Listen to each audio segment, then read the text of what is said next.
আসসালামু আলাইকুম প্রিয় দর্শক, অন্য মঞ্চের আলাপ চাইতায় আপনাদের সকলকে আমন্ত্রণ জানাচ্ছি। পূর্ব পাকিস্তানের সাধারণ মানুষ যারা সবসময় বলে থাকে অরাজনৈতিক মানুষ, আপনাদের সবার ঈদ কেমন কাটলো, নব্য স্বাধীন বাংলাদেশে কেমন ঈদ কাটালেন, আমাদেরকে কমেন্ট বক্সে আইসা একটু বলবেন। বাংলাদেশের রাজনীতিতে প্রাত্যহিক যে ধরনের ঘটনা ঘটে, এসব কিছু দেখার পর মাঝে মধ্যে মন চায় রোস্টিং শুরু করি, কিন্তু আসলে ওইটা তো আমার সাথে যায় না। টুকটাক চেষ্টা করি, পারি। বাংলাদেশের রাজনীতির ইতিহাসে স্বাধীনতা পূর্ববর্তী কিংবা স্বাধীনতা পরবর্তী ইতিহাসে একমাত্র গে, পুরুষকামী, সমকামী, শিশুকামী, যাই বলেন না কেন, একমাত্র রাজনৈতিক নেতা জামাতের আমির চুম্মা বাবা ডক্টর শফিকুর রহমান। এই লোকটার সমস্যাটা কি আপনারা কি জানেন? কি প্রবলেম? মানে বাচ্চা বাচ্চা ছেলে দেখলেই তার চেতনার দণ্ড, শুধুমাত্র চেতনার দণ্ড না, তার যে আরেকটা দণ্ড আছে ওইটা দাঁড়ায় যায়। আমার শফিকের ওয়াইফকে একটা প্রশ্ন জিজ্ঞেস করতে মন চাচ্ছে, আপনি কি আপনার জামাইকে পূর্ণাঙ্গ তৃপ্তি দিতে পারেন না? আমিরে জামাত সে কি আপনার কাছ থেকে সুখ শান্তিটুকু পায় না? যদি পায় তাহলে কেন ছোট ছোট শিশু বাচ্চা এবং মধ্যবয়সী পুরুষ যুবক এদেরকে দেখলে আপনার জামাইয়ের 3 ইঞ্চি দণ্ড দাঁড়িয়ে যায়? অনেকে বলতে পারেন 3 ইঞ্চি দণ্ড কেন? দেখেন, যারা পারে না ওরাই সবসময় বলে আমি পারি, আমি সুঠাম দেহের পুরুষ। যারা পারে তারা কিন্তু ওইটা সবসময় বলে না যে আমি পারি, অর্থাৎ খালি কলসি বাজে বেশি। সুতরাং ডক্টর শফিক ছোট ছোট শিশু বাচ্চা দেখলেই চুমা দেয়, হাতে চুমা দেয়, গালে চুমা দেয়, বুকে চুমা দেয়। আমাদের আন্তর্জাতিক মানের চুম্মা বাবার কয়েকটা চুম্মা দেওয়ার ভিডিও আপনারা দেখেন।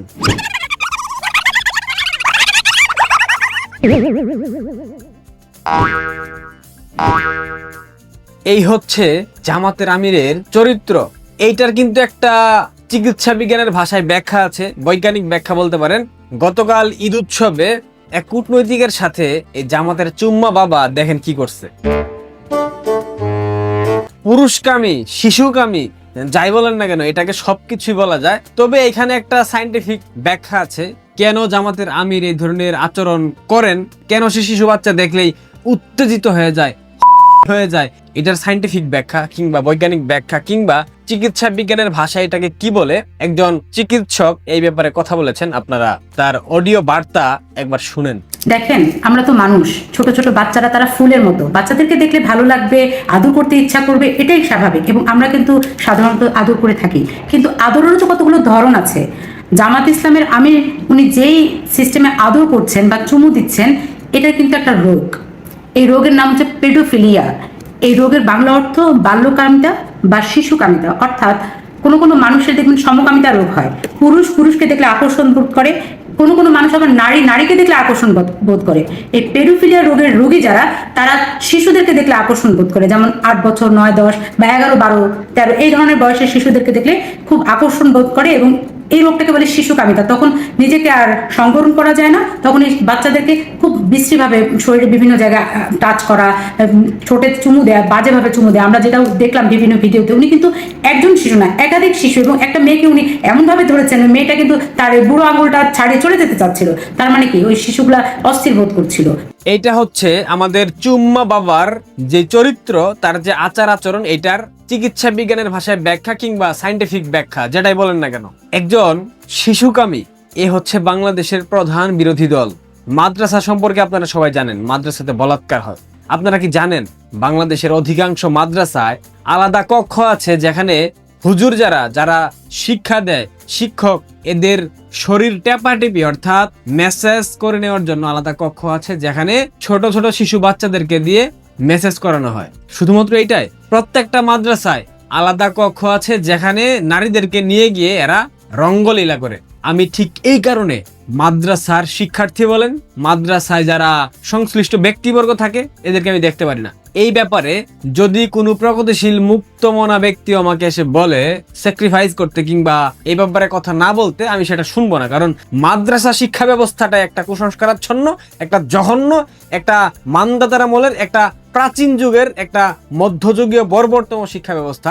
এই শিক্ষা ব্যবস্থাকে আমি কোনোদিনও আমার জীবদ্দশায় সমর্থন করব না। এতে আমার কি গেল না, কি আসলো না, আই ডোন্ট কেয়ার। ইভেন আমার পরিবারের কেউ যদি আমাকে এসে বলে যে মাদ্রাসা শিক্ষা ব্যবস্থাকে সমর্থন দিতে হবে, ইসলামিক এই তথাকথিত বক্তা যারা আছে মিজানুর রহমান আজহারি, আহমদুল্লাহ, এদেরকে সমর্থন করতে হবে, আমাকে যদি ফ্যামিলি থেকে ত্যাগ করে তারপরেও আমি এদের সমর্থন করতে পারবো না। কারণ এদের কোনো ধর্মীয় চর্চা নাই, এরা ধর্ম নিয়ে কোনো ধরনের চিন্তা ভাবনা করে না। এরা শুধুমাত্র নিজেদের রাজনৈতিক এজেন্ডা বাস্তবায়ন করবার জন্য ধর্মীয় ট্যাগ ব্যবহার করে ধর্মের অপব্যাখ্যা দিয়ে ইসলাম ধর্মটাকে পুরো পৃথিবীব্যাপী জঙ্গিবাদী ধর্ম হিসেবে সুপ্রতিষ্ঠিত করেছে। অদূর ভবিষ্যতে আজ থেকে 10 কিংবা 15 বছর পর পুরো বিশ্বে ইসলাম ধর্ম নিষিদ্ধ হতে পারে। যেভাবে আগাচ্ছে মৌলবাদ, সাম্প্রদায়িকতা, উগ্রবাদ, এইসব কিছু কারা করতেছে? যারা ইসলামের লেবাস ধরে আছে, যারা ইসলাম ধর্মের অনুসারী, যাদের খেলাফতের জোশ, যাদের জিহাদের জোশ, যারা ইসলামী স্লোগান নারায়ে তাকবীর আল্লাহু আকবার দিয়ে ভিন্ন মতের মানুষের জীবন কেড়ে নিতে চায়। এই ধর্ম অদূর ভবিষ্যতে যে নিষিদ্ধ হবে না তার কোনো নিশ্চয়তা কেউ দিতে পারবেন না। বাংলাদেশের রাজনীতিতে শুধুমাত্র না, পুরো এশিয়ার রাজনীতিতে জামাত একটা ক্যান্সার।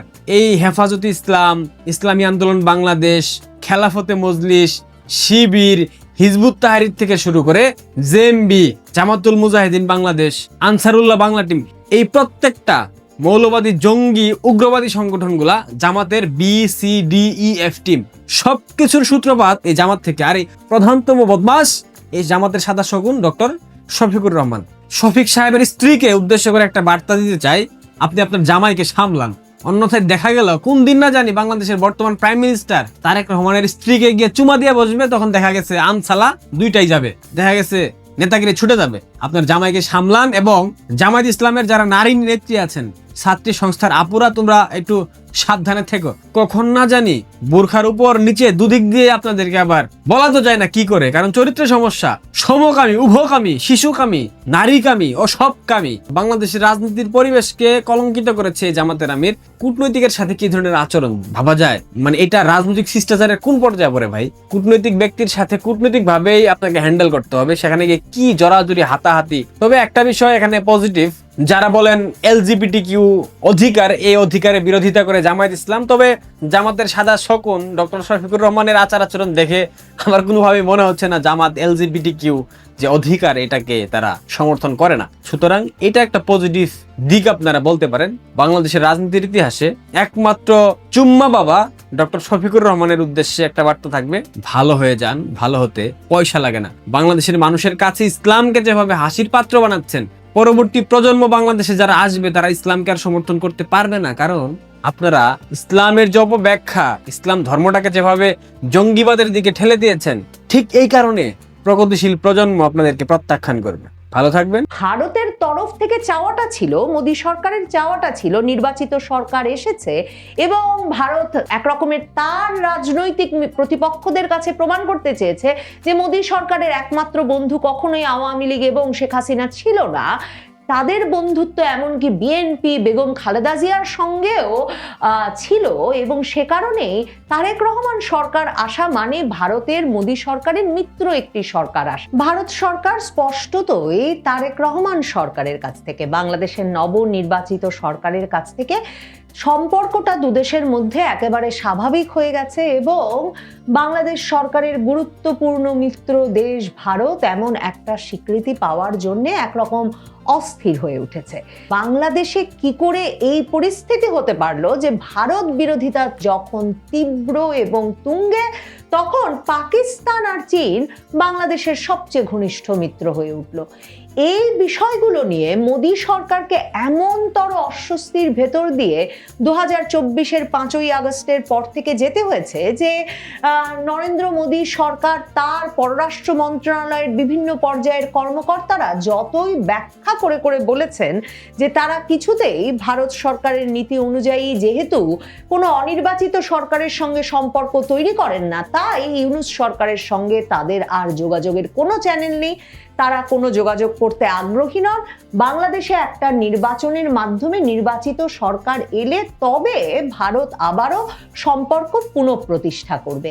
কাজেই ভারতের জন্য 12ই ফেব্রুয়ারির নির্বাচন গুরুত্বপূর্ণ ছিল এবং ভারতের জন্য গুরুত্বপূর্ণ ছিল তাই তারেক রহমানকে প্রধানমন্ত্রী নির্বাচনের পথ পরিষ্কার করা, যে কারণে এটা স্পষ্টতই মনে করা হয় যে এই যে তারেক রহমান তার মা যখন রোগশয্যায় কাতর, সেই নভেম্বরের শেষেও তিনি যখন সাধারণ মানুষের উদ্দেশ্যে ফেসবুকে স্ট্যাটাস দিয়ে লিখছেন যে তার দেশে ফেরার বিষয়টি তার ইচ্ছাধীন নয় এবং এখনো তিনি জানেন না কবে বাধা অপসারিত হবে, আর 15 দিনের মধ্যেই যে বাধা অপসারিত হলো আর তারেক রহমান বিরাট সম্বর্ধনা নিয়ে বাংলাদেশে ফিরে এলেন, তার পেছনে যে ভারত সরকার, মার্কিন যুক্তরাষ্ট্র সরকার, বাংলাদেশের সেনাবাহিনীর গুরুত্বপূর্ণ ভূমিকা ছিল, সেটা বুঝতে কোনো পর্যবেক্ষক বা বিশ্লেষকের অসুবিধা হয় না। কিন্তু তারেক রহমান শেষ পর্যন্ত যখন প্রধানমন্ত্রী নির্বাচিত হলেন, যেই প্রধানমন্ত্রী নির্বাচনের আগেই ভারত তার পাশে আছে এই সুস্পষ্ট বার্তা দিতে বেগম খালেদা জিয়ার মৃত্যুর পর এস জয়শঙ্কর ভারতের পররাষ্ট্রমন্ত্রী শোক জানাতে বাংলাদেশ চলে এসেছিলেন, কিন্তু সে সময় তিনি তারেক রহমানের সঙ্গে সাক্ষাৎ করলেও অন্তর্বর্তীকালীন সরকারের প্রধান উপদেষ্টা ডক্টর ইউনূসের সঙ্গে সাক্ষাৎ করতে রাজি হন নাই, যে কারণে তারেক রহমানের মা বেগম খালেদা জিয়ার মৃত্যুর পর নরেন্দ্র মোদী যেমন তাকে ব্যক্তিগত চিঠি লেখেন, ভারতের প্রতিরক্ষা মন্ত্রী যেমন বাংলাদেশ হাইকমিশনে গিয়ে শোক বার্তা লিখে আসেন, তেমনি ভারতের পার্লামেন্টে শোক প্রস্তাব গৃহীত হয় বেগম খালেদা জিয়াকে ভারতে বাংলাদেশ মৈত্রীর এক অনন্য প্রতীক হিসেবে চিহ্নিত করে। এবং তারেক রহমান নির্বাচিত হচ্ছেন এ খবর মোটামুটি নিশ্চিত হওয়ার পরপরই প্রধানমন্ত্রী মোদী উচ্ছ্বসিত হয়ে এক্স হ্যান্ডেলে বার্তা দেন। প্রধানমন্ত্রী মোদী রীতিমতো ব্যক্তিগত ফোন করে তারেক রহমানকে নবনির্বাচিত প্রধানমন্ত্রী হিসেবে অভিনন্দন জানান। এরপর তিনি ভারতের তরফে প্রধানমন্ত্রী তারেক রহমানের শপথ গ্রহণ অনুষ্ঠানে ভারতের স্পিকার ওম বিড়লাকে পাঠান এমন একটা ব্যক্তিগত চিঠি দিয়ে, যেখানে ভারতের প্রধানমন্ত্রী তারেক রহমানের উদ্দেশ্যে চিঠিতে বলেন যে তিনি যেন খুব শিগগিরই ভারত সফরে এসে প্রধানমন্ত্রী মোদীর আমন্ত্রণ গ্রহণ করেন এবং তিনি যেন সঙ্গে করে তার স্ত্রী ডাক্তার জুবায়দা রহমান এবং কন্যা জাইমা রহমানকে নিয়ে এসে ভারতের প্রধানমন্ত্রীকে এই আতিথ্য দানের সুযোগ করে দেন। মানে ভারতের তরফ থেকে চাওয়াটা ছিল, মোদী সরকারের চাওয়াটা ছিল, নির্বাচিত সরকার এসেছে এবং ভারত একরকমের তার রাজনৈতিক প্রতিপক্ষদের কাছে প্রমাণ করতে চেয়েছে যে মোদী সরকারের একমাত্র বন্ধু কখনোই আওয়ামী লীগ এবং শেখ হাসিনা ছিল না। তাদের বন্ধুত্ব এমনকি বিএনপি বেগম খালেদা জিয়ার সঙ্গেও ছিল এবং সে কারণে তারেক রহমান সরকার আসা মানে ভারতের মোদী সরকারের মিত্র একটি সরকার আসা এবং তারেক রহমান নিশ্চয়ই খুব দ্রুত ভারতে আতিথ্য গ্রহণ করবেন, পাকিস্তান চীনের সঙ্গে সুস্পষ্ট দূরত্ব তৈরি করবেন এবং ভারত যে মার্কিন যুক্তরাষ্ট্রের বয়ান এবং পরামর্শ এবং কৌশলগত অবস্থান অনুযায়ী ইন্দো প্রশান্ত মহাসাগরীয় অঞ্চলে, এই অঞ্চলে মার্কিন যুক্তরাষ্ট্রের শীর্ষস্থানীয় নিরাপত্তা সহযোগী এবং যে কারণে ভারতের ওপরে এই দেশগুলোর সঙ্গে সম্পর্ক রক্ষার দায়িত্ব দিয়ে রেখেছে মার্কিন যুক্তরাষ্ট্র, সেই নেতৃত্বটা আবারও ভারত প্রতিষ্ঠা করতে পারবে। কিন্তু তারেক রহমান প্রধানমন্ত্রী হওয়ার পর থেকে এখন পর্যন্ত ভারত সুস্পষ্ট কোনো ইঙ্গিত পাচ্ছে না। ভারতের হাইকমিশনার প্রণয় বার্মা পররাষ্ট্রমন্ত্রী, পররাষ্ট্র প্রতিমন্ত্রী সহ বাংলাদেশের শীর্ষস্থানীয় মন্ত্রীদের সঙ্গে সাক্ষাৎ করছেন, নানা রকম ব্যবসা বাণিজ্যের আলাপ করছেন। ভারত থেকে বাংলাদেশ যতটা ডিজেল আমদানি করত তার চেয়ে দ্বিগুণ ডিজেলের সরবরাহের চাহিদা এরই মধ্যে বাংলাদেশ জানিয়েছে ভারতকে। ভারত বলছে যে তারা মিত্র দেশ হিসেবে বাংলাদেশের এই যে ডিজেল চাহিদা এবং মধ্যপ্রাচ্যের যে সংকট, তার ফলশ্রুতিতে যে জ্বালানি সংকট তৈরি হতে পারে, তাতে যাতে বাংলাদেশ না ভোগে তার ব্যবস্থা করতে ভারত তাকে এই পরিমাণ, দ্বিগুণ পরিমাণ ডিজেল সরবরাহের কথা ভাবছে।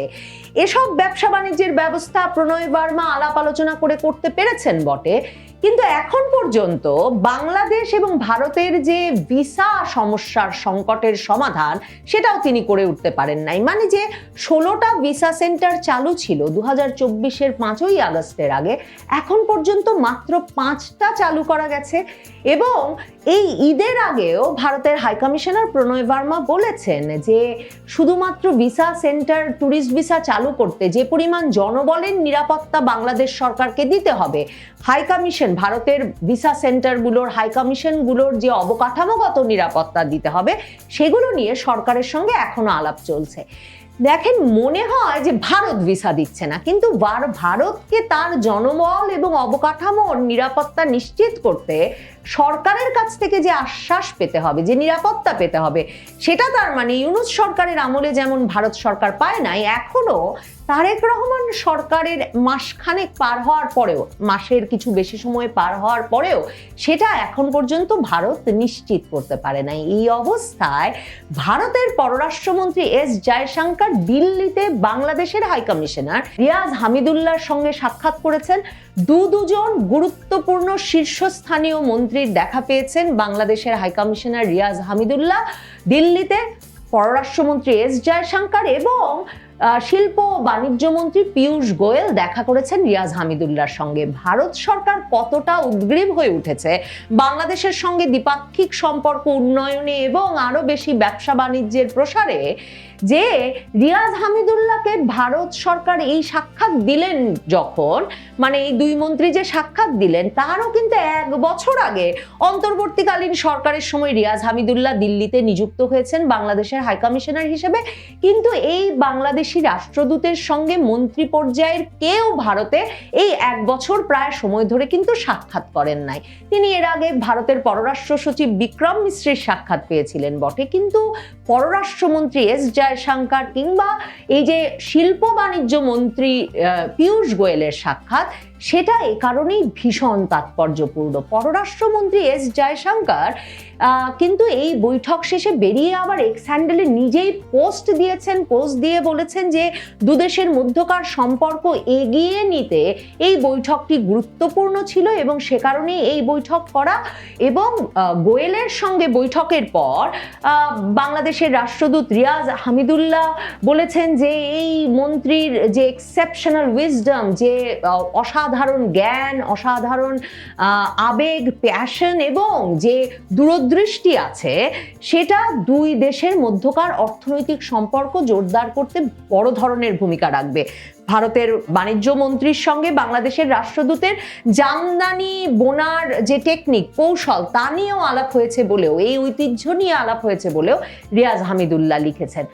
দুই দেশের মধ্যকার আলাপটা কি নিয়ে, এ বিষয়ে যখন ভারতের সংবাদ মাধ্যমে কিন্তু ব্যাপক আলোড়ন তৈরি হয়েছে, এই রাষ্ট্রদূতের সঙ্গে ভারতের দুই শীর্ষ মন্ত্রীর বৈঠক নিয়েই একটা বড় আলোড়ন ভারতের সংবাদ মাধ্যমে। কারণ ভারতের সংবাদ মাধ্যম, ভারতের সুশীল সমাজ, ভারতের রাজনৈতিক পক্ষগুলো অধীর আগ্রহে এই ভারত বাংলাদেশ সম্পর্ক আবার স্বাভাবিক হচ্ছে, সক্রিয় হচ্ছে, সে কারণে অপেক্ষা করছে এবং তাই যে কোনো ইঙ্গিতকে তারা গুরুত্বের সঙ্গে কাভার করছে, গুরুত্বের সঙ্গে আলোচনা করছে। ভারতের সংবাদ মাধ্যম বলছে যে মন্ত্রীদের সঙ্গে যে আলাপ, বিশেষ করে পররাষ্ট্রমন্ত্রী এস জয়শঙ্করের সঙ্গে আলাপটার একটা গুরুত্বপূর্ণ ফ্যাক্টর ছিল, গুরুত্বপূর্ণ বিষয়, আলোচ্য বিষয় ছিল এই যে পররাষ্ট্রমন্ত্রী খলিলুর রহমান বাংলাদেশের, তিনি ভারত সফরে কবে আসবেন এবং ভারতের পক্ষ থেকে আবারও আগ্রহ প্রকাশ করে বলা হয়েছে যে তিনি যেন এপ্রিলের মাঝামাঝি, যখন একটা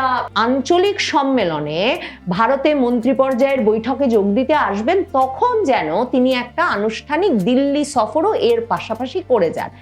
ভারতের পররাষ্ট্রমন্ত্রী এস জয়শঙ্কর এই যে বাংলাদেশের পররাষ্ট্রমন্ত্রীর প্রথম একটা গুরুত্বপূর্ণ দ্বিপাক্ষিক সফর ভারতে করাতে এবং খুব শিগগিরই এটা আয়োজনে গুরুত্বের সঙ্গে কাজ করছেন, বাংলাদেশের রাষ্ট্রদূতকে নিয়ে এসেও এই আলাপ করছেন। তার একটা কারণ, যখন এই প্রতিবেশী দেশ বাংলাদেশের নবনিযুক্ত প্রধানমন্ত্রীর প্রথম সফরটি মনে হচ্ছে না মোদিজির এমন আন্তরিক চিঠি পাওয়া সত্ত্বেও তারেক রহমান ভারতে করতে যাচ্ছেন, তখন ভারত অন্তত চাইছে বাংলাদেশের পররাষ্ট্রমন্ত্রী খলিলুর রহমানের প্রথম সফরটা ভারতে হোক এবং মোদি সরকার এই ইঙ্গিত ভারতের রাজনৈতিক পক্ষগুলোকে দিতে পারুক যে বাংলাদেশ ভারত সম্পর্ক, মৈত্রীর সম্পর্ক আবারও সক্রিয় হয়েছে এবং বাংলাদেশে ভারত বৈরী কোনো সরকার আর নাই, ভারতের সঙ্গে সক্রিয় কার্য কার্যকরী সম্পর্ক রাখতে আগ্রহী এমন একটা সরকার প্রতিষ্ঠায়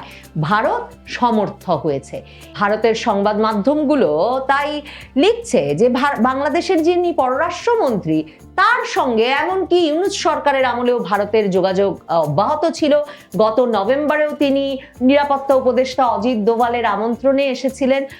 যেটা আপনাদেরকে বারবার বলেছি, খলিলুর রহমানকে শুধু মার্কিন যুক্তরাষ্ট্র তারেক রহমানের মন্ত্রিসভায় রাখতে অনুরোধ করেছিলেন তাই নয়, ভারতও যেহেতু ইউনূস সরকারের আমলেও তার সঙ্গে আলোচনা চালিয়ে যেতে পেরেছে, ভারতেরও আগ্রহ ছিল খলিলুর রহমানকে এই মন্ত্রিসভায় রাখার। এবং ভারতের সংবাদ মাধ্যম এনডিটিভির মতো অনেকেই এখন লিখছেন যে ভারতের সঙ্গে একটা ভালো বোঝাপড়া আছে পররাষ্ট্রমন্ত্রী খলিলুর রহমানের, কারণ তিনি এমনকি ভারতের শীর্ষস্থানীয় যে বিশ্ববিদ্যালয় জওহরলাল নেহেরু ইউনিভার্সিটি জেএনইউতে পড়ালেখা করেছেন। কাজেই এই ভারতের সঙ্গে বা ভারতকে বোঝার যে তার সক্ষমতা, সেটাও ভারত বাংলাদেশ মৈত্রীর সম্পর্ক আবার কার্যকর করতে ভূমিকা রাখতে পারে বলে ভারত আশাবাদী। সব মিলিয়ে ভারত খুব দ্রুত তারেক রহমান সরকারের কাছ থেকে একটা গ্রিন সিগন্যাল চায়।